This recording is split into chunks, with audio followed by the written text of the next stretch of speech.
Salut chers téléspectateurs, soyez les bienvenus au Club 700 ouvert à tous. Vous êtes invités sans rien payer et surtout vous aurez de très bonnes surprises avec les histoires et le pasteur va commencer tout de suite par une qui va vous toucher. Bonjour pasteur. Bonjour Massi, merci de communiquer cette joie. Oui. Elle est communicante vraiment. Tout à fait. Alors les amis, c'est toujours un privilège de savoir que vous êtes là avec nous dans votre émission préférée. Nous allons retrouver ici l'histoire de David. Il avait la réputation d'être un dur, mais personne ne savait qu'un rêve brisé le minait au point d'en faire un drogué et un prisonnier. Mais Dieu avait sa façon d'agir. Suivez son histoire. Bedford, dans l'Indiana. C'est ici qu'a grandi David Norris, qui rêvait de devenir une star du basketball. Mais ses parents et leur dévouement aux strictes lignes directrices de l'église mormone l'en empêchaient. Pour moi, le plus difficile, c'est que je ne pouvais pas jouer au basket le dimanche, parce que le basket était toute ma vie. Et cela voulait dire que je ne pouvais pas faire partie de l'équipe des All-Stars. Mais le problème de David était bien plus profond. Le problème, en fait, ce n'était pas l'église mormone, c'était plutôt moi. Ce n'est pas que les règles, ou la structure, ou ce genre de choses étaient mauvaises pour moi. C'est juste que je ne les aimais pas. Je ne voulais pas qu'on me dise ni quoi faire, ni comment faire les choses. Je me sentais obligé et forcé de suivre des règles, des standards, que je n'avais pas choisis moi-même. En grandissant, David ressentait de la colère. Il se sentait piégé dans un monde qu'il détestait. C'est vite devenu une rébellion évidente. Mais je ressentais un tel manque, un tel vide dans ma vie, que j'ai commencé à faire des choses qui, je le pensais, allaient m'aider à avoir l'air cool devant les autres et à m'intégrer à certains groupes. Il se mit à consommer de l'herbe et de la cocaïne, ce qui l'amena ensuite à la méthamphétamine. C'est une guerre mentale, émotionnelle, physique et spirituelle quand vous êtes accro à la meth. Je perdais littéralement la tête. C'était une vraie guerre. Il était à présent coincé dans un autre monde. Et encore une fois, il lutta pour en sortir. La plupart des toxicomanes préfèrent rester malades et accros plutôt que traverser les souffrances du sevrage. Et c'était mon cas. Ça ne faisait qu'empirer. Plus vous en prenez, plus vous devez en prendre. Ce cycle de l'addiction se répéta pendant 10 ans. Mais alors qu'il détruisait sa vie, il sentit que Dieu cherchait sans relâche à l'attirer à lui. Je crois que Dieu était à ma poursuite. Dieu a toujours été à ma poursuite, mais je le repoussais sans cesse.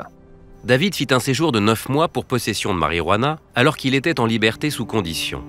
C'est là qu'il rencontra plusieurs hommes qui lui parlèrent du pardon et du salut en Jésus-Christ. Je me suis mis à lire la Bible, et je n'ai rien compris.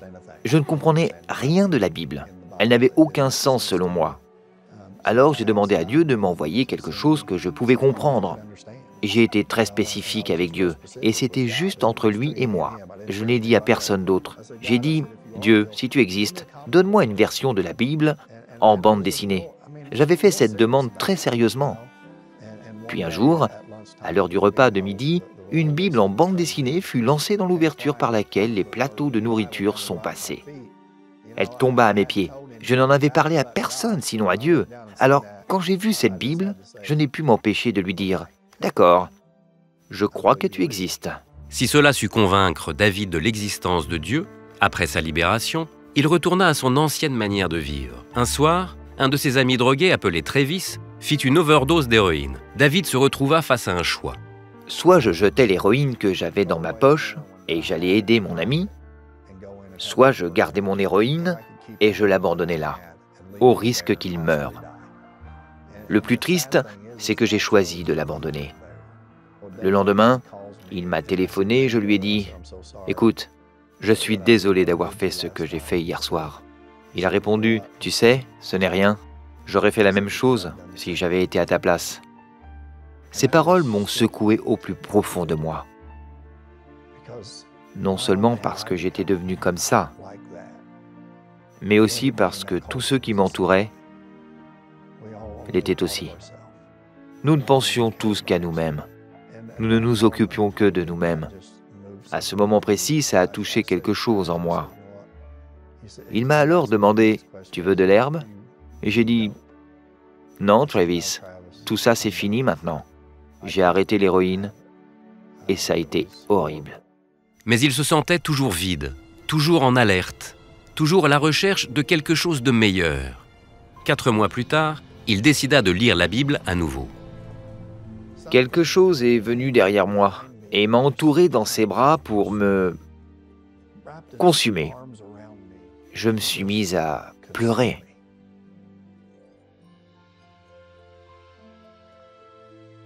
J'ai commencé à sangloter, tellement j'étais désolé. Et pour la première fois de ma vie, je me suis véritablement repenti pour le mal que j'avais fait aux autres.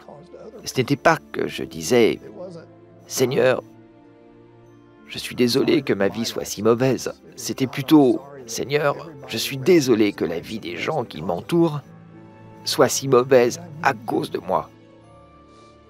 J'ai besoin de toi. » Et il m'a changé. Ce soir-là, David donna sa vie à Christ. Cela fait 15 ans qu'il ne se drogue plus. Avec son épouse Joy, ils ont ouvert Heaven Never, un ministère de désintoxication pour hommes. David sait qu'il revient de loin et il sait aussi qu'il lui reste une longue route à faire, mais qu'il y arrivera grâce à l'aide de Dieu. Apprendre ce qu'est la compassion, la miséricorde, l'amour, l'altruisme a été un chemin long et difficile. Parce que j'étais un homme très dur.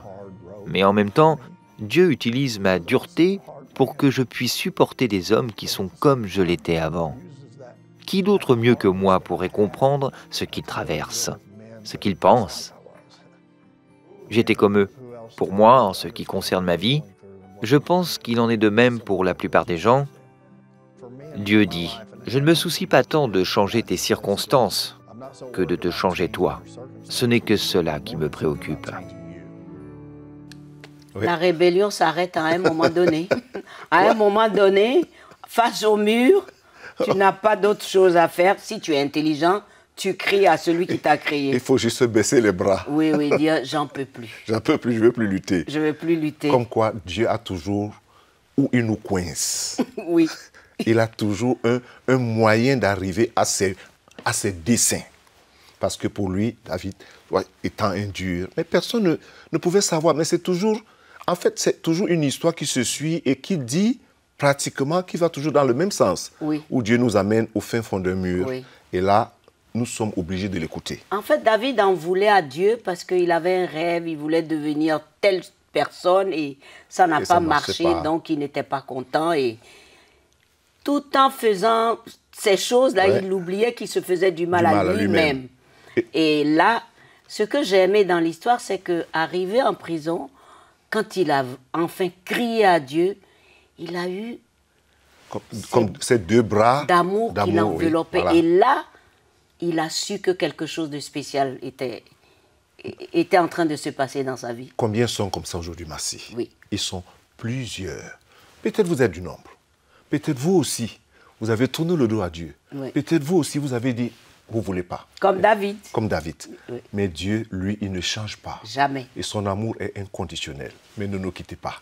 À tout de suite.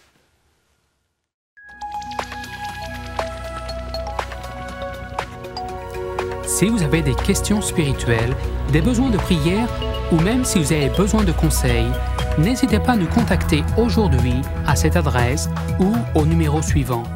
Nos conseillers sont là pour vous aider. N'oubliez pas, nous sommes là pour vous.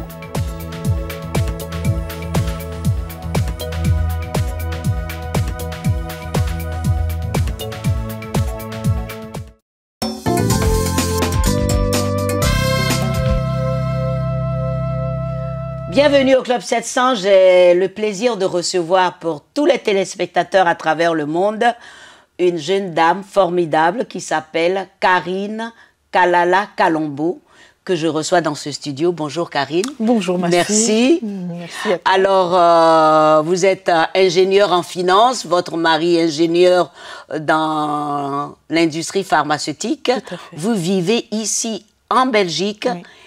Et vous êtes chrétienne depuis quelques années et vous avez vécu des choses extraordinaires. Amen. Par la grâce de Dieu, en effet. Alors, En effet. dites-moi un peu ce qui s'est passé. Oui. Il y a dans ma famille un moment où j'ai expérimenté des moments difficiles. C'est le chômage qui n'arrêtait pas d'être récurrent dans la vie de mon mari. Et un beau jour, je me suis réveillée, ça a fait un peu tilt dans ma vie. J'ai dit, Seigneur, il faut que ça s'arrête au nom de Jésus-Christ et par ta grâce. Ah bon? Oui. Et alors, à partir de ce moment-là, j'ai commencé à proclamer la parole de Dieu. Je prenais les versets bibliques en fonction de ma situation. Je disais, Seigneur, tu as dit que nous achèterons, parce que nous avons en fait le projet d'acheter une maison, tu as dit que nous achèterons des maisons que nous n'avons pas construites. Nous posséderons des maisons que nous n'avons pas construites. Seigneur, je m'appuie sur cette parole et je veux la voir s'accomplir dans ma vie, dans ma famille. Et je commençais à proclamer notre restauration, disant, Seigneur, quelle que soit notre situation, point de vue physique, on n'est peut-être pas qualifié, on n'a pas tout pour peut-être acheter une maison, mais nos yeux sont fixés sur toi et alors nos visages seront rayonnants de joie. Et proclamons cette parole sans cesse. On a eu une très bonne opportunité à Braine-l'Alleud. On a pu acheter une maison que vraiment Dieu a fait les choses lui-même. Il a vraiment ouvert les portes et toujours dans la condition où mon mari était encore au chômage. Dieu a permis que nous voyions sa main en nous donnant cette belle maison à Braine-l'Alleud, je le dis à la gloire de Dieu. Et mon mari et moi, nous étions vraiment très honorés, très reconnaissants au Seigneur de sa fidélité à sa parole. À chaque fois, même avec les enfants, le soir avant de dormir, nous disions déjà, Seigneur, merci pour ta maison, de notre restauration, de ta restauration plutôt. Et le Seigneur a été fidèle à sa parole. Alors, ce que je comprends, c'est que le chrétien a besoin non seulement de lire la parole, de méditer la parole, mais de la proclamer sans arrêt. Tout à fait. Parce qu'en proclamant la parole, c'est comme ce passage que Dieu avait donné à Josué. Voici ce livre de la loi, tu y méditeras jour et nuit. Ce terme méditer, là, en prenant l'étymologie, c'est vraiment parler, prendre un verset et le citer à longueur de journée. C'est comme mâcher, comme un chewing-gum. Donc, c'est ce que je m'étais dit. J'avais fait quelques recherches. Seigneur, je ne veux plus rester dans l'ignorance parce que la parole de Dieu dit, mon peuple périt par manque de connaissance. Et la connaissance est dans sa parole. La sagesse est dans sa parole.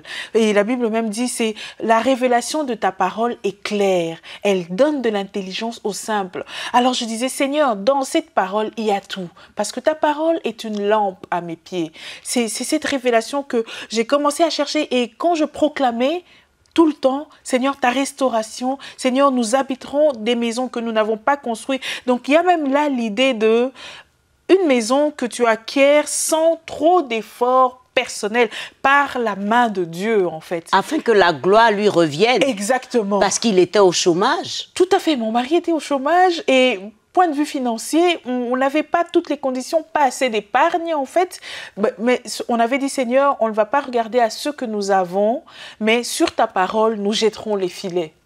Et c'est comme ça que nous sommes partis, nous nous sommes renseignés auprès d'une institution qui octroyait des crédits pour les familles nombreuses, parce que nous avons 4 enfants. Oui. Et alors, ils étaient tout à fait d'accord de pouvoir nous accorder le crédit. Et alors, tout s'est lancé, tout s'est mis en route. Et le travail de votre mari ? Et le travail, finalement, après l'acquisition de la maison, Dieu a fait grâce. On proclamait aussi, Seigneur, merci pour le travail de ta restauration que tu donnes à mon mari. Et les enfants disaient à papa. Et alors, le Seigneur a fait grâce. Une fois qu'on est arrivé à Braine-l'Alleud, le Seigneur a ouvert les portes d'emploi. C'était miraculeux. Parce qu'un jour, on avait été même en balade devant un bâtiment et nous avons proclamé devant ce bâtiment-là, là où il voulait même travailler, nous arrachons ce bâtiment au nom de Jésus-Christ. Tout lieu que foule la plante de notre pied est à nous. Et voilà que le Seigneur a permis qu'il travaille dans ce bâtiment-là, dans cette entreprise où il avait proclamé la parole de Dieu. Et qu'est-ce que vous pouvez dire aujourd'hui à tous ceux qui nous regardent pour dire que cette parole, elle est vivante, elle est vivace et il ne faut pas se contenter d'aller à l'église le dimanche et s'asseoir à la maison. Oui, tout à fait. Ce que je veux dire, c'est comme un peu avec Jéricho. Jéricho est tombé parce qu'ils ont suivi les instructions de Dieu. Oui. Quelquefois, les enfants de Dieu ont des situations un peu comme Jéricho, des forteresses, mais proclamez la parole de Dieu. Prenez possession des promesses de Dieu en fonction de la situation que vous vivez et déclarez-la à longueur de journée. C'est ça le terme méditer. Tu y méditeras nuit et jour. C'est à longueur de journée, tu déclares. Si c'est une situation par rapport à la stérilité, tu déclares, Seigneur, tu as proclamé qu'il n'y aura point de femmes stériles dans ton pays. Seigneur, merci parce que tu m'as rendu féconde. À la croix, tu as tout accompli. Et toutes ces paroles-là donnent vie à ce qu'on cherche là. Ça réalise en fait, les promesses de Dieu se réalisent dans nos vies. Mais ce qu'il faut souligner, c'est que vous êtes un couple uni qui priait ensemble dans la sanctification. Ça, c'est très important. Tout à fait. C'est très important parce que notre Dieu dit, sans la sanctification, nul ne verra Dieu. Oui. Et donc, nous marchions selon les principes de Dieu, selon sa parole. Nous nous appuyons sur sa grâce parce que nous savons que c'est en recevant l'abondance de sa grâce et en recevant l'abondance de son don gratuit, de la justice de Dieu, que nous régnons dans la vie. Et c'est cette parole aussi qui est aussi fondatrice pour nous. Seigneur, à chaque fois que nous sommes devant une situation, ta grâce nous suffit, car ta puissance s'accomplit dans notre faiblesse. C'est vraiment, oui, sa grâce. Sa grâce. Sa grâce. Merci, Karine. Oui. Qu'il est bon d'entendre les chrétiens forts comme ça dans leur foi et surtout marcher dans la sanctification. Donc les mots-clés, c'est marcher dans la sanctification, se reposer sur Dieu parce qu'il est le bon berger, faire confiance à Dieu parce que ce qu'il dit est vrai. Sa parole est la vérité. D'ailleurs, Jésus avait prié, sanctifie-les par ta parole est la vérité.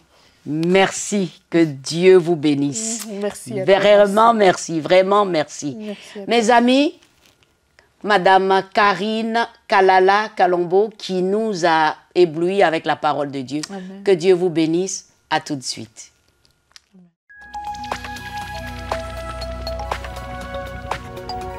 Si vous avez des questions spirituelles, des besoins de prière ou même si vous avez besoin de conseils, n'hésitez pas à nous contacter aujourd'hui à cette adresse ou au numéro suivant. Nos conseillers sont là pour vous aider. N'oubliez pas, nous sommes là pour vous.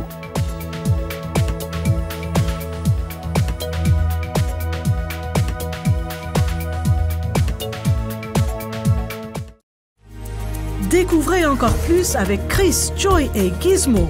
Superbook.tv est un nouveau site web fantastique qui vous invite à rencontrer de nouveaux amis, tout en vous amusant et en découvrant d'incroyables actes de foi. Et la meilleure nouvelle, c'est que c'est à 100% gratuit. Inventez des jeux de mots, créez des personnages, gagnez des super points. Rejoignez le club de Superbook et participez à l'aventure sur superbook.tv.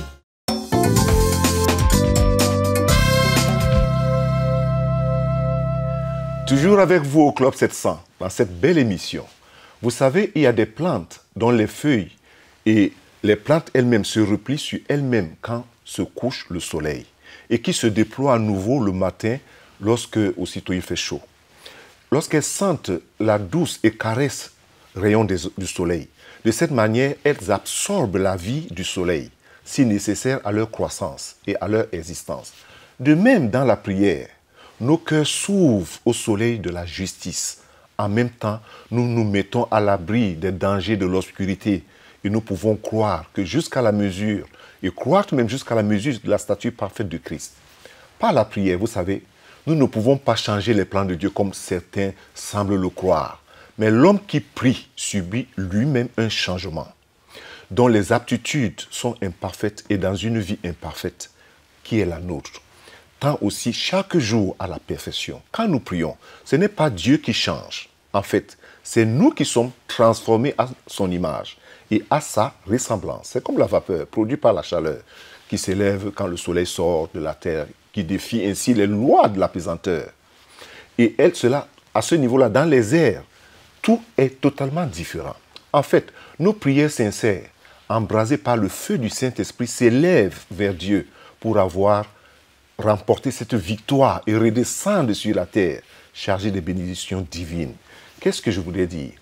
Beaucoup de personnes aujourd'hui pensent que si telle personne, tel prophète ou tel homme de Dieu prie pour lui, les choses vont changer. C'est vrai en partie. Mais la première chose, c'est toi responsable, le premier responsable de ta prière. la prière que tu adresses à Dieu te change toi-même d'abord. En fait, ce n'est pas Dieu qui change, c'est toi qui change. Et c'est ça le but de la prière, transformer par la prière. Lorsque nous encourageons les gens à lire la Bible et à prier, c'est pour les mettre en contact et en communion avec Dieu. Je voulais t'inviter à prier avec moi en ce moment. Après que tu aies suivi l'histoire de ces différentes personnes qui ont vu leur vie transformée parce qu'ils ont crié à Dieu. Toi aussi, crie à Dieu en ce moment. Alors prie avec moi. Seigneur Dieu, je reconnais que je ne peux plus et que j'ai besoin de toi. Je te demande de me pardonner tous mes péchés et de venir dans ma vie et changer ma vie. Change ma vie, Seigneur Jésus. Je te reçois dans mon cœur comme mon Sauveur et mon Seigneur personnel. Amen et Amen. Ça, c'est la chose la plus importante, si tu as été sincère. Merci. Tout à fait, pasteur. Merci beaucoup. Et ils ont été sincères, j'en suis sûre. Et si vous avez prié avec le pasteur, vraiment faites-nous savoir et nous allons encore vous aider à travers nos bureaux régionaux. N'hésitez surtout pas. Maintenant, nous allons passer à votre rubrique préférée, les questions-réponses, avec toujours le pasteur Kofi. Prêt? Y a-t-il des sujets si importants pour lesquels Dieu ne peut répondre que par le jeûne et avec beaucoup de prières? Oui, merci, oui, puisque le Seigneur le dit dans les Écritures. Les disciples étaient face à un défi où ils avaient prié pour un enfant et il n'a pas pu être délivré. Et lorsque Jésus vient, il a fait la remarque, je ne veux pas dire des reproches, mais peut-être c'est aussi des reproches, mais la remarque en disant, ce genre-ci, ce n'est que par le jeûne et la prière. Donc il y a des situations qui nécessitent un autre genre de combat, un autre genre d'élévation, un autre genre de conflit à affronter et qui demande le jeûne et la prière. Donc sinon la vie chrétienne sera très morose si on ne connaît pas. Très bien. Important. Alors parlez-moi de l'importance du sang. Ça revient souvent, hein? Toujours, cette histoire du sang, Massi, ça revient toujours. Oui. L'importance du sang ici, comme c'est un sujet très grand et très vaste, vraiment c'est un sujet qui demande vraiment tout un enseignement. Le sang, c'est la vie, la première chose. C'est-à-dire, l'importance du sang, c'est que le sang, d'abord, c'est la vie. Que ce soit pour les êtres humains, que ce soit pour les animaux. C'est-à-dire, sans le sang, il n'y a pas la vie. On peut pas la vie se trouve dans le sang. Et même pour les animaux, le Seigneur le dit, Dieu le dit dans la parole, que de ne pas manger un animal avec son sang, parce que le sang, c'est la vie de l'animal. Oui. Donc voilà la première chose qu'on doit savoir sur l'importance du sang. En plus, le sang ici symbolise, parce que c'est dans le sang qu'on trouve l'air, l'eau, tout ce qui a comme vie se trouve dans ce qu'on appelle le sang. Très bien. Ça, c'est beaucoup important. Maintenant, quand on parle de l'importance du sang dans le sens de la question, par exemple, pour poser la question, l'importance du sang de Jésus. Le sang de Jésus n'est pas un sang d'un homme, c'est le sang de Dieu. Parce qu'il n'y a pas eu un contact entre Joseph et Marie pour que Jésus naisse. La Bible dit que ce n'est pas la puissance du Saint-Esprit. Très bien. Donc ce sang-là est précieux, il est unique. Pur. Est-ce qu'il y a des emplois qu'un chrétien ne doit pas exercer? Bien sûr, merci, bien sûr. Exemple? Non, pas seulement exemple. Lorsque vous n'avez pas la paix et vous n'êtes pas convaincu de ce que vous faites, votre conscience est troublée dans ce que vous faites. C'est-à-dire vous vous trouvez dans des compromis. Alors là, c'est dangereux. Donc, là, tu es très malin, pasteur. Il n'a pas voulu citer quoi que ce soit. Très, très malin. C'est des sujets très politiques et très polémiques aussi. Merci, pasteur. Je vous amène maintenant voir ce qui s'est passé dans la vie de ce jeune au Cambodge qui vraiment était dans un désespoir terrible. Les parents avaient un bébé Kosai malade qui avait besoin de soins. Et de façon urgente. Regardez. Nan aime regarder ses deux fils lorsqu'ils jouent avec leur père. Mais elle se faisait du souci pour leur troisième fils, Kozal, qui est né avec un bec de lièvre. Mes voisins me disaient de ne pas le nourrir, pour qu'il meure. Un médecin expliqua au couple qu'il était possible de réparer sa lèvre. Leur fils aîné demandait constamment quand ils allaient le faire. J'aime mon frère. Je voulais qu'il ait des lèvres comme les miennes. Rowan et Nan cultivent le riz. Rowan prit un deuxième travail, comme mototaxi, pensant pouvoir économiser pour l'opération. Ils finirent cependant par perdre espoir, jusqu'à ce qu'un visiteur leur parle de CBN. Il y avait aussi un enfant qui avait eu un bec de lièvre, et CBN leur a permis de bénéficier gratuitement de l'opération nécessaire. CBN emmena Kozal à l'hôpital pour une visite préopératoire. Le médecin expliqua à la famille qu'il n'était pas possible d'opérer leur fils en raison d'un trou au cœur. Le médecin nous a dit qu'il était trop faible pour subir une intervention. Il pouvait donner des médicaments pour refermer le trou dans son cœur, mais nous n'avions pas d'argent pour cela. Et j'avais peur que mon fils ne meure. CBN paya pour leur transport, les médicaments et les examens médicaux. 18 mois plus tard, le cœur de Kozal était en meilleur état. Il était prêt pour l'opération. CBN arrangea une chirurgie correctrice et le petit garçon put ensuite rentrer chez lui. La nouvelle lèvre de mon fils est très mignonne et je suis tellement heureuse de le voir courir et rire avec ses frères. J'aime beaucoup la nouvelle lèvre de mon frère. Il me ressemble maintenant. Merci, CBN.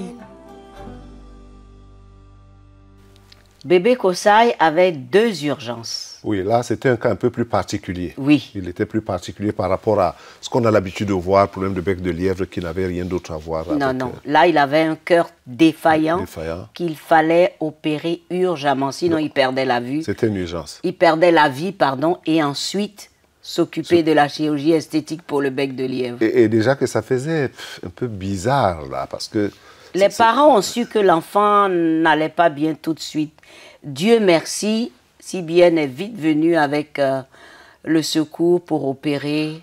On dirait qu'il y a une montre quelque part qui tourne pour avertir. Il y a de l'aide par ici. On dirait qu'il y a quelque chose qui tourne quelque part. Oui, il y a de l'aide par ici, venez. Il faut que d'autres personnes L'amour entrent. de Jésus est là, c'est formidable. Il faut que d'autres entrent dans cette montre-là. Absolument, absolument. Vraiment, pasteur, il faut que d'autres entrent dans cette montre-là. Et cette émission se termine. Et nous n'allons pas oublier de vous dire, inscrivez-vous comme amis du Club 700 et vous inviter à visiter notre site. Vous verrez de très bonnes choses. Et surtout notre page Facebook aussi.